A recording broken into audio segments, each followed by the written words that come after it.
how to create Venmo account. Hello everybody, welcome back to my channel. This is me, Bipan Bisnet, and today I'll guide you on how you can easily create Venmo account.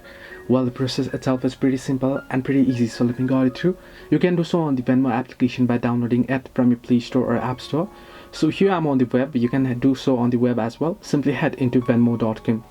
Then here you can see the Get Venmo option. Tap on it here, and it will give you an option how will you use Venmo for personal use, available for teens 13 to 17, and also business purpose. If you want to do it personal, simply select personal and tap on Get Started. Once you do so, it'll ask you to enter in the phone number. Simply enter in your phone number and then tap on Send Code, and it should send you a code. Once it sends you a code, you want to enter in your code and confirm it. Then you can go ahead and enter in all the necessary details and easily sign up for Venmo. This is how you can easily sign up to Venmo. Hope this helped you. Do like and subscribe, and do not forget to leave a comment down below if you have any further issues as well.